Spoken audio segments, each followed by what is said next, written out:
Respected Chairman of the meeting, fellow panelists, and my dear colleagues, ladies and gentlemen.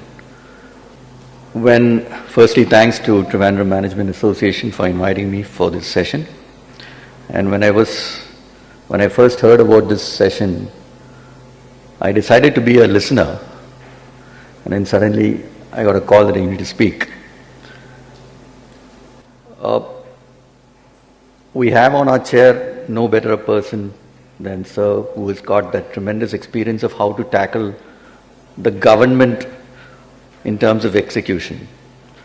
All said and done, every city, the people are the major stakeholders, but then the government holds the key. So when we talk about a vision for the city,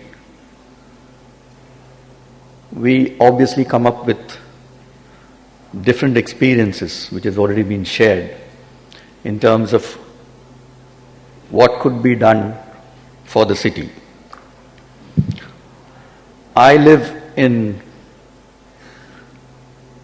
a place called Muttada, and every time I go on that road towards my house, there is one board which I look at every time I go.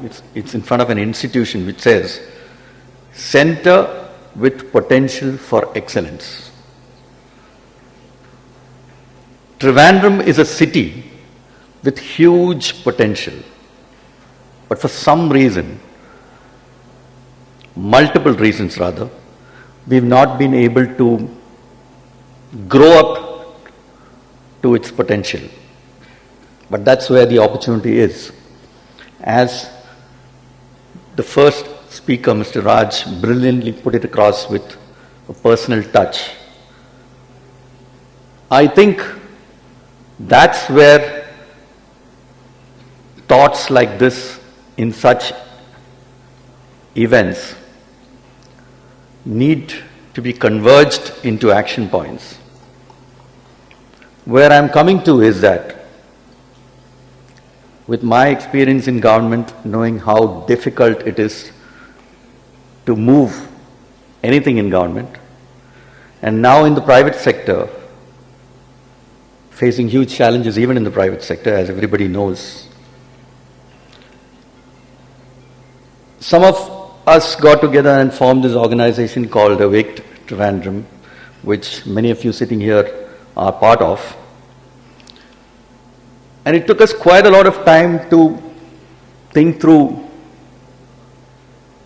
an action plan, how to execute what the city needs. A whole lot of deliberations, a whole lot of brainstorming, and sessions online, thanks to COVID, found time to talk about it, consolidated something, identified the pain points, and decided to strategize how to go about it. Now, this convention has thrown up a lot of areas. It's almost similar to our thought process, of course. And I think if we need to execute those 5 pillars that we have highlighted, and which is being deliberated at length, right from the problem of waste management to world-class infrastructure. Every day my wife asks, what do I do with the plastics? The city doesn't have a system. City talks about a system, but that vendor who's supposed to coordinate with the residents association isn't active in my area, so the problem continues. So, translating or converting these problems into solutions is where the challenge is. As far as connectivity is concerned, we are fortunate that we've got private sector names like the Adanis involved, both as far as air and sea are concerned. So a large part of that problem has now come from government to a private player like the Adanis. So obviously that eases out and makes solution finding a little more easy. Of course, they have their own challenges, they're just into it, but at least the pathway is more clear now. When we talk about world-class infrastructure, both hard and soft, whole lot of subjects which we've been deliberating, we're yet to deliberate. I think what the chairman mentioned in a very light way, but the city, if it is going to get the hard world-class infrastructure, it has to be the OAGC, the Outer Area Growth Corridor, which can transform a lot of things and fits into the growth of the airport and the Vizhinjam port. So I would think, you also mentioned about that act coming in.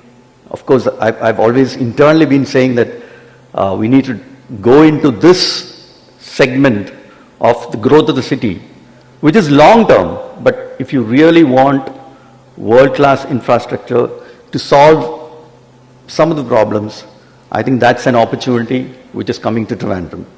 Within the city, there are things which can improve, which the government has taken so many steps, but we get lost in the fact or the misunderstanding that infrastructure means cement and steel.